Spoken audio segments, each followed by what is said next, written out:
वक्फ bill पर राज्यसभा में गरजे सिब्बल। वक्फ संपत्तियों पर कैसा खुलासा? हिंदू धर्म की संपत्तियों का डेटा क्यों दिया? समझ लीजिए कि मेरे पास कुछ संपत्ति है, मेरी प्रॉपर्टी है। मैं हिंदू हूं या मुसलमान हूं या ईसाई हूं या सिख हूं, मैं उसको चैरिटी में देना चाहता हूं, तो कौन उसको रोक सकता है? कोई नहीं रोक सकता।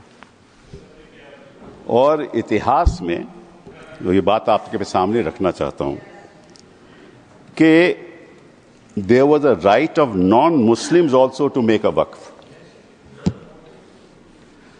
और 1954 में और 1995 में जो प्रावधान लाया गया, उसमें यह लिखा गया कि केवल मुसलमानों को वक्फ बना सकते हैं, कोई और नहीं बना सकता, प्रॉपर्टी नहीं दे सकता। और 2013 में जो संशोधन लाया गया, ये जो रोक थी वे खत्म हो गई। अब ये जो 2024 का अभी कानून बना है, उसमें वापस ये कहा गया कि केवल मुसलमान ही वक्फ दे सकते हैं। वो तो अलग बात है, मैं केवल छोटी सी बात रखना चाहता हूं। मैं as far as the 17th century, and I'll give you a judgment of the Madras High Court, which observed that it is common for the Hindu zamindars to have Muslims in their territories to make Muslim endowments. Similarly, in Arur Singh versus Badr Deen, Lahore High Court upheld the right of a Hindu to make waqf of his property for a Muslim graveyard. After independence, Nagpur High Court upheld the right of a non-Muslim to create waqf. और हमारे प्रधानमंत्री जी, इनकी मैं बड़ी इज्जत करता हूं, हमेशा कहते हैं वन नेशन वन लॉ। तो अगर वन नेशन वन लॉ होना है, तो बताइए भाई साहब कि ये केवल कहना कि मुसलमान ही वक्फ दे सकते हैं, ये किस किस्म का लॉ है? ये किस किस्म का लॉ है? और ये भी कहना कि मुसलमान को पहले 5 साल मुसलमान बने, फिर तय करना होगा कि तुम वक्फ दे सकते हो कि नहीं। अरे भाई, प्रॉपर्टी मेरी, मालकियत मेरी, चैरिटी में मैं देना चाहता हूं, आप कौन होते हो कहने को नहीं दे सकते? ये कौन सा कानून है? ये छोटी सी बात है, ये कौन सा कानून है? मैं हिंदू हूं, हिंदू होकर भी मैं दे सकता हूं। ये तो मेरी मर्जी है ना, प्रॉपर्टी तो मेरी है, आपका तो कोई हक नहीं। तो पहली बात तो ये कि ये आपने प्रावधान रखा क्यों? अगर आप वन नेशन वन लॉ की बात करते हो कि सारे धर्मों पे लागू करो, कोई भी दे सकता है। पहली बात है। दूसरी बात, एक नड्डा साहब ने बड़ी अच्छी कही कि देखिए ये कितनी एकर्स प्रॉपर्टी औकाफ की है, वक्फ की है। मैं उनको बताना चाहता हूं कि there are 32 Waqf boards in this country in different states merely supervise administration of waqf properties in their respective states. But, please note kar lijiye Nada ji, total area of Hindu religious institutions in Tamil Nadu, Andhra Pradesh and Telangana respectively is 4,47,000 in Tamil Nadu, 4,65,000 in Andhra, 87,000 in Telangana, 723 acres with Tirumala Tirupati Devasthanam, and thus it comes to 10 lakh acres only in 4 states. And आप कहते हैं कि देखिए औकाफ में 8 लाख एकड़ है। अरे भैया, आपके हिंदू टेम्पल्स में भी इतनी संपत्ति है, वहां आप क्या कर रहे हो? वहां आप क्या कर रहे हो? बाकी स्टेट्स में देखो ना। अच्छा, और ये नहीं कि हर धर्म में सुधार नहीं होना चाहिए, उतार होना चाहिए। मैं आपके साथ सहमत हूं, हिंदू धर्म में भी सुधार लाना चाहिए, लाना चाहिए ना, हिंदू धर्म भी सुधार लाना चाहिए। अंडर हिंदू धर्म, एक मिनट, हिंदू धर्म, मैंने आज तक किसी को टोका नहीं, मैं केवल छोटी सी बात रख रहा हूं आपके सामने। हिंदू धर्म में भी सुधार होना चाहिए। अब हिंदू धर्म के अंतर्गत अगर कोई सेल्फ एक्वायर्ड प्रॉपर्टी हो, तो वह अपने बेटों को दे सकता है, बेटी को नहीं दे सकता। कहता है मैं नहीं दूंगा अपनी बेटी को। इस्लाम में भी है कि भाई को ज्यादा मिलेगा और बेटी को कम मिलेगा, इस्लाम में भी यह है। वहां वक्त से द्वारा सुधार हो सकता है, यहां कोई सुधार नहीं हो सकता। तो आप अगर महिलाओं की बात करते हो तो एक कानून लाओ कि हिंदू लॉ में कोई अपनी सेल्फ एक्वायर्ड प्रॉपर्टी केवल बेटों को नहीं दे सकता, वहां महिलाओं का हक होना चाहिए।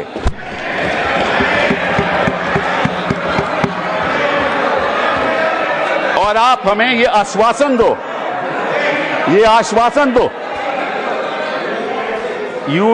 you make a commitment in this house that you will bring a law which will protect the right of daughters when they want to give away their self acquired property. दूसरी बात ये मैं आपके सामने रखना चाहता था। तीसरी बात मैं आपने सामने रखना चाहता हूं। आपने कहा, और ये बात आपको वैसे जाननी चाहिए, शायद मालूम नहीं आपको बताया या नहीं, लेकिन ये जो बोर्ड है ये स्टैट्यूटरी बोर्ड है, पहले भी था, इसमें कोई नॉमिनेट नहीं होता था। मैं आपको बताता हूं क्या वो स्टैट्यूटरी बोर्ड था। Most nominees were of the government, पहले भी। MPs are there, judges of Supreme Court, High Court, civil servants were there, and the chief executive officer of the board is a civil servant. Government can give directives to the board and even supersede it. Tribunal members are nominated by the government. ये तो पहली स्थिति थी। तो अगर सरकारी यहां नियुक्ति थी तो गलत कौन काम कर रहा था? आपने उसको क्यों सुपरसीड किया? सब नॉमिनी क्यों आपने रखवा लिए? अरे भैया, पहले भी तो स्टैट्यूटरी बोर्ड था, तो आपने प्रावधान क्यों लाया? ये अगर कोई गलती हो रही थी तो मुतवल्ली से हो रही थी। होता क्या था कि मुतवल्ली इसी वक्फ में अब डील कर लेता था और उसकी वजह से ये मिसमैनेजमेंट होती थी। आपको उसको ठीक करना चाहिए था। हम भी आपके साथ हैं। पहली बार मुझे याद है, आई थिंक इट वाज 1954, कि तमिलनाडु के ब्राह्मण ने एक कहा कि हमारे यहाँ मंदिरों में बड़ी गड़बड़ हो रही है, और उसकी वजह से 1954 एक्ट बना। तो गड़बड़ तो सब जगह होगी, आपकी सरकार में भी बड़ी गड़बड़ हो रही है, वो भी हो रही है, वो ठीक है, वो तो गड़बड़ तो होती है, गड़बड़ तो होती है। तो अब आपने क्या किया? अब बड़ी इंटरेस्टिंग बात है, आपने क्या किया? आपने कहा कि भैया अगर कोई, सर देखिए, आपने सबको 15-15, 20-20 मिनट दिए, मुझे 10 मिनट दे दीजिए, ज्यादा नहीं मांगता मैं, थोड़ा सा। सर कपिल जी, हम मुद्दे की बात कर रहे हैं, हम कोई पॉलिटिक्स की बात नहीं कर रहे। नड्डा जी ने कहा कि यहां कोई पॉलिटिक्स की बात नहीं हो रही, क्योंकि देश के भविष्य का सवाल है। Sir therefore the other thing I want to say कि पहले क्या होता था कि ये जो वक्फ प्रॉपर्टी पे इंक्रोचमेंट होती थी, अनऑथराइज्ड इंक्रोचमेंट होती थी, लोगों की अनऑथराइज्ड इंक्रोचमेंट, और सरकार भी इस पे कब्जा कर लेती थी। इसलिए जो लिमिटेशन प्रोविजन लाया गया, उसमें यह रखा गया कि जो 12 साल का लिमिटेशन ऑर्डिनरी लॉ में है वो नहीं है। किसी ने गलत तरीके से वक्फ प्रॉपर्टी का कब्जा कर लिया तो अगर लिमिटेशन की बात आएगी तो 12 साल के बाद वो उसको चैलेंज नहीं कर सकता। आपने वो वापस लिमिटेशन ले आए, मतलब कि उनका अनऑथराइज्ड कब्जा कायम रहेगा। तो ये तो आप इंक्रोचमेंट्स का साथ दे रहे हो, इंक्रोचर्स का साथ दे रहे हो। मतलब कि जो वक्फ प्रॉपर्टी में गलत कब्जा हुआ है वो कब्जा वैसे ही रहेगा, क्योंकि 12 साल बीत जाएंगे। ये किस किस्म का प्रावधान आप लाए हो? आप प्रोटेक्ट कर रहे हो वक्फ प्रॉपर्टी को कि इंक्रोचमेंट्स को प्रोटेक्ट कर रहे हो? फिर साथ साथ में आपने ये कह दिया कि district magistrate has the full power to decide as to whether it is waqf property or not. This is what you have said. Now what inquiry will the district magistrate have in that case? He will decide on his own and his decision is final. You were talking about Article 21 of the Constitution and said कि ये जो वक्फ जो council है इनका decision कैसे final हो सकता है, वक्फ बोर्ड का डिसीजन कैसे फाइनल हो सकता है, ये तो चैलेंज ही नहीं हो सकता in a civil court. Which decision of the district magistrate will you challenge in a civil court? You have said in this law that the decision of the district magistrate is final. And when he decides that this property is not waqf property, that cannot be challenged till he gives a final decision. So you can't deal with that property. You give finality to it. और वो जो आपने रखी है बात कि ये जो इंडाउमेंट्स हैं, ये जो वक्फ है, इसकी जो ट्राइब्यूनल की डिसीजन है ये फाइनल रहता है, ये आपने कहा ना। नो, अगर वो वक्फ ट्राइब्यूनल का डिसीजन फाइनल रहता है तो सिविल कोर्ट को तो कोई हक नहीं उसको चैलेंज करने के लिए। यही बात हिंदू इंडाउमेंट्स एक्ट में है।